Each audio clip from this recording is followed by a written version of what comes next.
On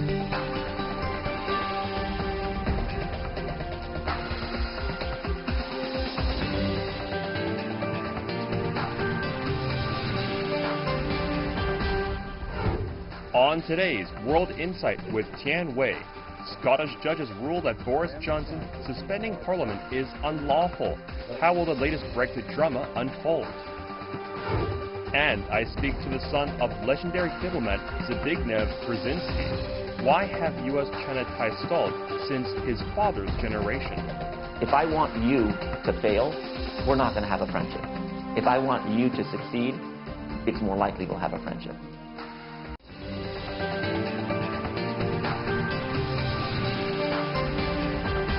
Here is our host, Tian Wei. Hello and welcome to World Insight, coming to you live from Beijing on CGTN. We begin our show today in the United Kingdom, where the British government has failed in its second attempt to hold a general election that they hoped would break a deadlock in Parliament. The vote came in the early hours of Tuesday before Parliament was officially suspended for 5 weeks. Before our discussion, take a look at this. The only possible explanation. A second government attempt to set a snap election sparked a furious debate.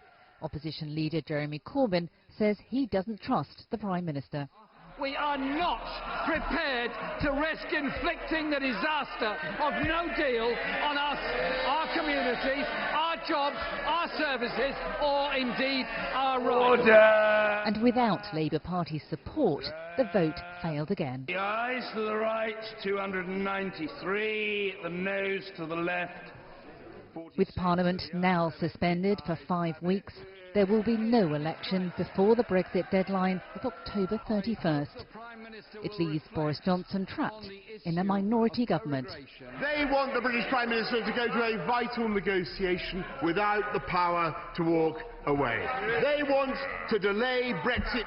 It's the final blow in a series of defeats delivered by cross-party MPs opposed to a no-deal Brexit. Earlier, on a visit to Ireland, Boris Johnson said he can deliver a new Brexit deal in time. Of course, we must get Brexit done, because the UK must come out on October the 31st, by October the 31st, or else I fear that permanent damage will be done in the UK to trust in our democratic system. But the warm welcome in Dublin did little to conceal fundamental differences between the two leaders. Boris Johnson wants the backstop, a measure to prevent a hard border with Ireland, removed from any new agreement with the EU. But no backstop, no deal, says Irish Taoiseach Leo Varadkar. Morning, Home Secretary. Morning. That view was echoed by Amber Rudd as she resigned from Boris Johnson's cabinet on Sunday. She accused the Prime Minister of putting more effort into leaving without a deal than with one.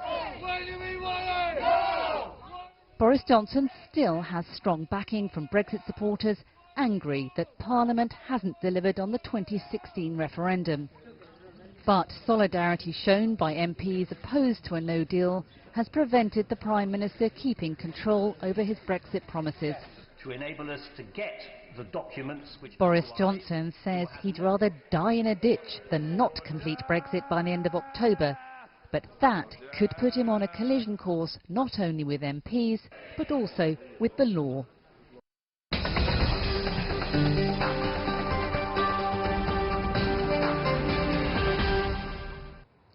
For more on the UK's political turmoil, let's meet the European guests first to our show. In London, we are joined by Professor Ian Beck, a research fellow at the European Institute of the London School of Economics and Political Science. In Brussels, we have Garvin Walsh, Executive Director at TRD Policy. Also in Brussels, we are joined by Stephen Blockmans, CEPS Professor of EU External Relations Law of the University of Amsterdam.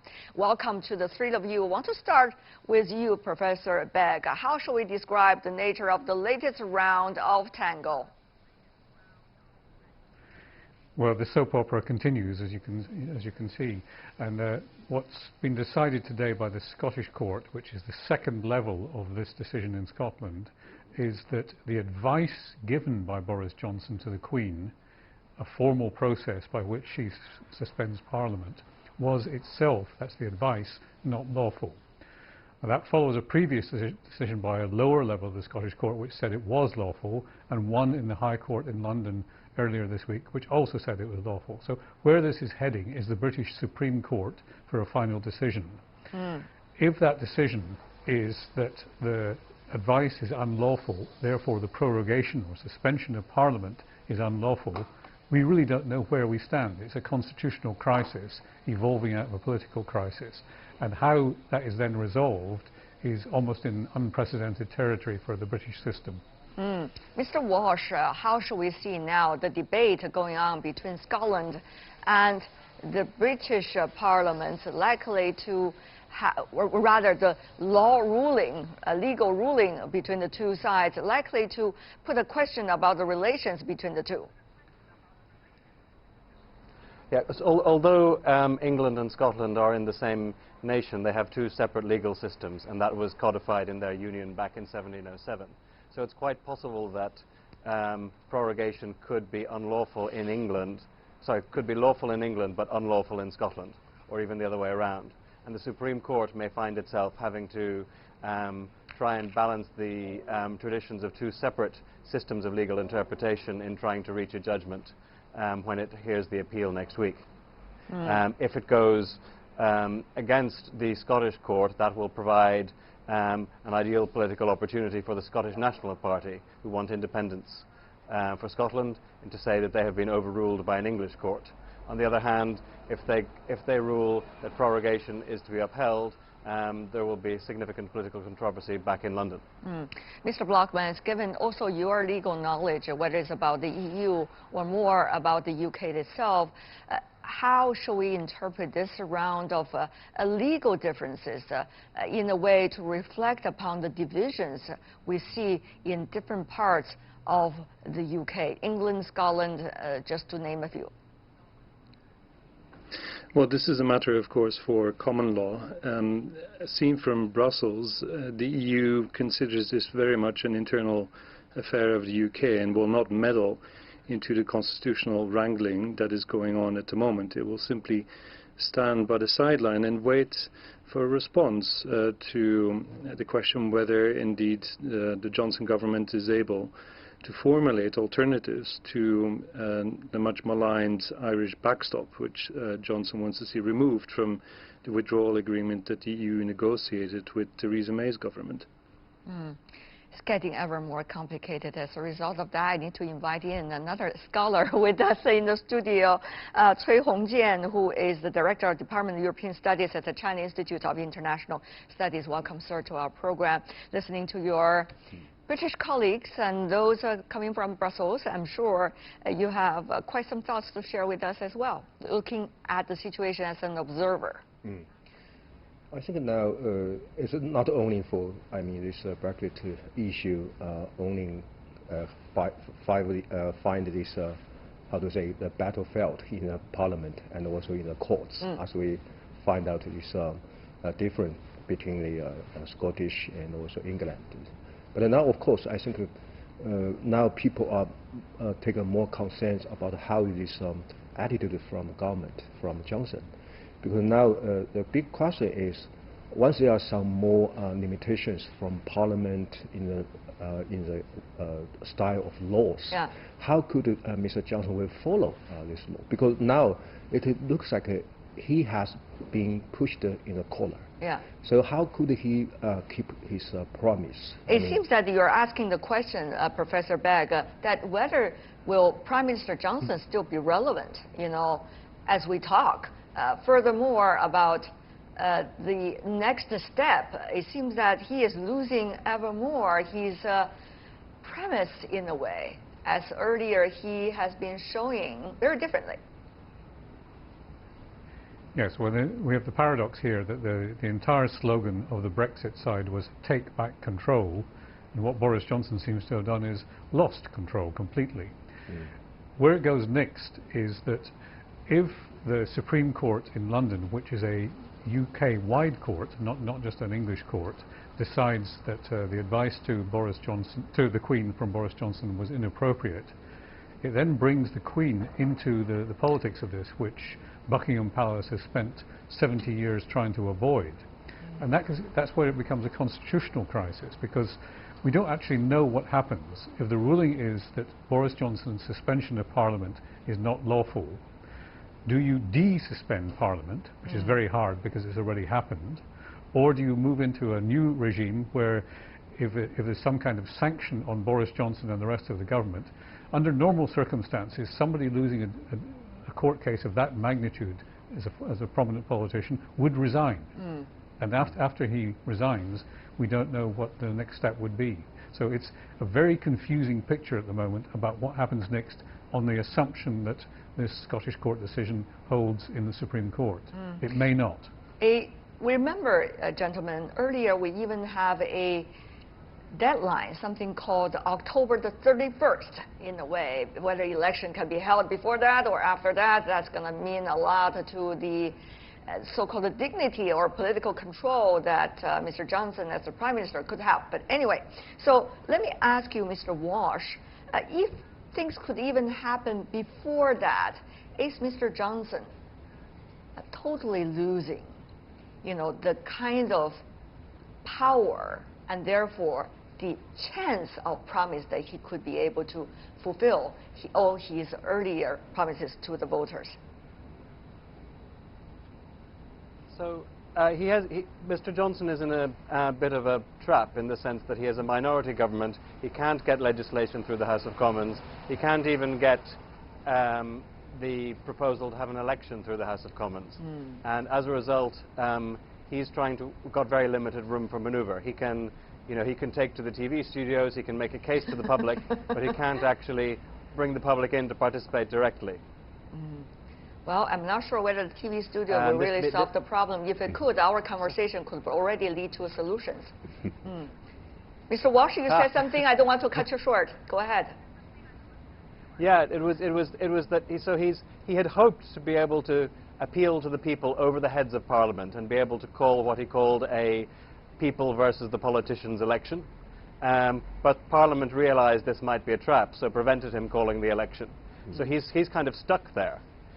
He's forced to cohabit with Parliament, and he has to find some new strategy to try and get himself out of this particular difficulty. There are some indications he's trying to reach out to the rebels in the Conservative Party that were expelled last week, but it's not clear that those attempts to reach out are going to work. In fact, they may have actually angered the rebels even further. His problem seems to be that he has escalated significantly without having the power to carry that escalation through. I see. Professor Begg, I'm already extremely confused as to all the political factions inside the British politics and how they could group and regroup and disband and regroup again in different ways. But it seems that that's going to be the game for now. It is, because Britain is traditionally a two-party system. We've had, for the last 100 years, the Conservatives and the Labour Party as the two main parties, a bit like the Republicans and the Democrats in the US. What we now have is the potential for it to become a four-party system with an extreme Brexit party, led by Nigel Farage, and the resurgence of the Liberal Democrats, who were always the small third party. And this is where the British electoral system comes into play, because in every single seat in the Parliament, it's going to be a one-shot contest. If there are four parties on 25%, except that one of them gets 26, that one will win the particular seat. And you could see very strange effects. If you move from 24 to 26, your share of the seats, as opposed to your share of the vote, could multiply enormously. That's how sensitive this system is to the way it works. And what we've also seen is the series of defeats in Parliament, which means that Parliament, already before the suspension, had become dysfunctional. I think the saying is that Boris lost his first 7 votes, so instead of it being 7 up, it's 7 down. Well, I hope, Mr. Blockman, sitting in Brussels, you're having much clearer minds than I do here in Beijing about what's going on exactly in London and elsewhere inside the UK. Any chance do you think Brussels will be able to come in and take advantage of the situation and therefore bring things more in line with what Brussels' hope would be in terms of its relations with the UK? No, I don't think so. As stated before, it is not in the EU's interest, and it is the 27 member states of the EU to really intervene in purely domestic affairs. We're as confused as you are in no, I feel Beijing. relieved. We're watching this spectacle every night on our television, and indeed it is a soap opera, a house of cards, if you want. For the houses EU, of cards, I'm afraid. Yes, indeed. We see one at the other side of the Atlantic as well. What strikes me in all of this is that the UK obviously doesn't have a written constitution, and as Professor Begg pointed out, there's unclarity as to how this may unfold. That hammers home the point that it does help to have a written constitution to provide the subtle checks and balances. And even if a written constitution doesn't provide the answer to all constitutional questions, it may provide at least the constitutional framework in which to resolve these issues. What, on the other hand, is also striking in this whole Brexit saga is how parliamentary sovereignty of the UK is very well ingrained in its constitutional traditions, and has in fact taken control over that of the government. And that is, of course, something to credit to this whole democratic system. A third point which I wanted to raise is that as far as the EU is concerned, it doesn't have to move. It can afford to look at this in an unfazed manner, in a way, as the British political system implodes almost. Prime Minister Johnson is not in a position, doesn't have the political clout at home to negotiate any type of deal with the European Union. Right. And whereas on the EU side, the guidelines for negotiations with the UK are very clear, all the EU 27 have to do is wait and see how this unfolds. I see. When talking about political trends, Professor Begg, we have seen Mr. Bolton in the U.S., who has been regarded as an extremely hawkish politician, has been kicked out of the administration. Well, there are a lot of debates as to why he was kicked out, exactly whether he was kicked out or he walked out of the office, or these things continue, but it does put a question mark about the directions of politics, whether it's in Washington or in the UK, including the issue of the Brexit. Earlier we talked about the two houses of cards, and now when one house of cards has been reshuffled to a little bit extent, what does that mean if London is taking a look at itself and say, what are we doing? Well, partly the loss of Bolton is somebody who, in his recent visits to London, has indicated that he'd be very open to a quick trade deal between the United States and the United Kingdom in the event of Brexit actually going through. But I think you can only look at what happens in the United States through the lens of Donald Trump being very petulant. He's like a 5-year-old who throws his toys out the pram when things don't go his way, and he's clearly got upset with Bolton for reasons that have very little to do with the foreign policy stance and very much to do with personality. The upshot for the UK is going to be that it's going to be that much more difficult to find support in Washington if the people that you were relying on as recently as 3 or 4 weeks ago are no longer in place. Extremely interesting situation, I'm afraid. Mr. Tsui, from your perspective, what's likely to be the next stage?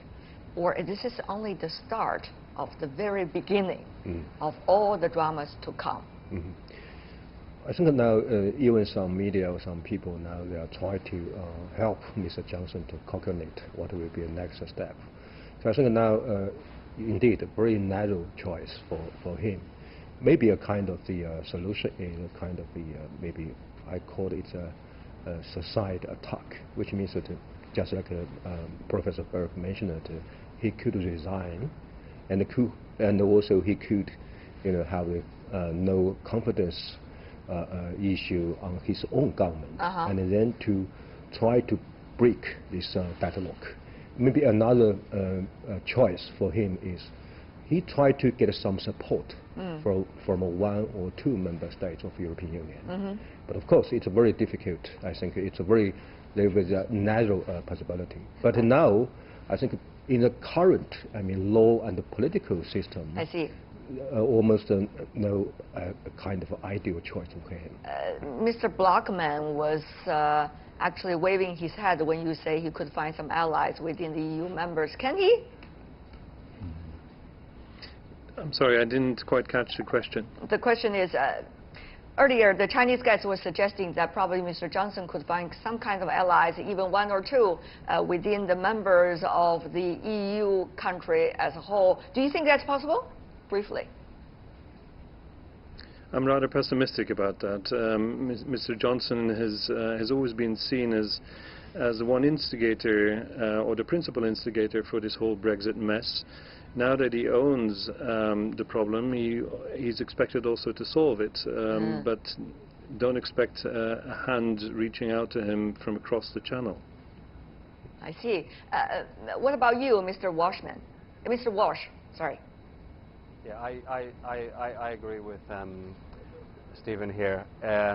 It's always been, the United Kingdom has always hoped to be able to play one EU member state off against another, and has hoped to be able to negotiate its exit from the EU in the same way as it used to negotiate inside. But it turns out the rules for members inside are different from the rules for countries that are leaving.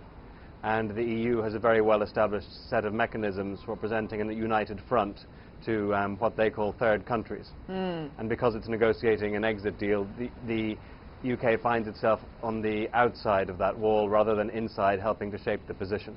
I see. And as a result, it's made a number of mistakes in the negotiating process. It's relied too much on the large member states. It hasn't paid enough attention to the Commission.